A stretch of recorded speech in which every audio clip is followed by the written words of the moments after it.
with Eldorus Chess here, and today I have a very nice video for you guys. So it's white to move and win the game. So in this video we have a key ID. The key ID is to separate this king from the knight and win the game, but we have to find the perfect execution, because this is a very difficult tactic in my opinion, because there's so many options and you have to calculate so many lines and it's so difficult. But I'm here to help you guys, or girls, yeah, the 1% girls. So in this variation, let's work this tactic together.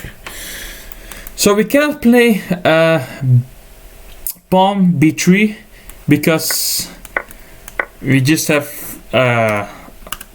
kind of a drawish endgame. Maybe white is better, but I don't know anyone that would like to play this kind of endgame for both sides. It's horrible for both sides. Yeah, that doesn't work. And let's say black doesn't take, and we want to separate, we want to give check, so we want to give up the we want to control these three squares controlling the knight, but then white can take our pawn and it's a losing endgame for us. So there's just nothing to get away from this, to get this king away from this knight, except this one move. So in this kind of position you have to be very precise.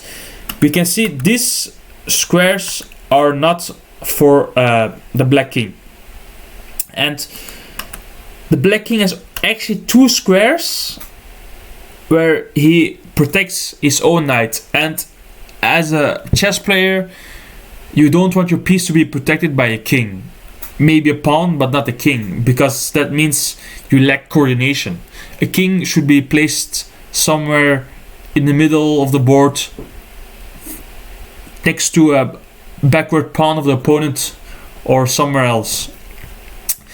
So in this kind of in this position, white has to play knight d6, and let's say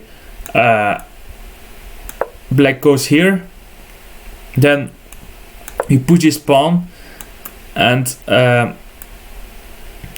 if white goes here, he loses his knight.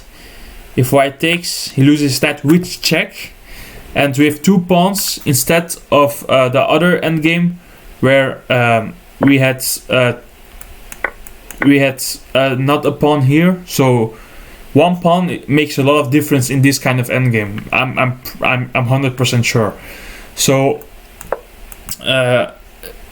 again, we have this certain idea of just pushing the king away with our pawns and our knight. So the king goes to c5, we push our pawn, and he cannot go here because we have this, and we pin with pin, and a black's rook is not in time to protect, and we have two strong pawns, and our king is already on the sixth file. And if the king goes to d5, we again have this idea of placing our knight on the b5 square, and again attacking the position and attacking his knight, or his or her knight, and black is losing. So I find this tactic very difficult. It's easy if you know a solution like me, but it's very so many options, so many things to calculate, so many variations. What if he goes here? Then we can take the rook. What if he goes there? We can do here, and then he goes here, and it gets messy, and it's not winning. So the only thing that straight out wins the game is just this move, and wherever the king goes, if it goes here, we push it, and we just separate the king and the knight. And if he goes here, then we just, again, with this idea.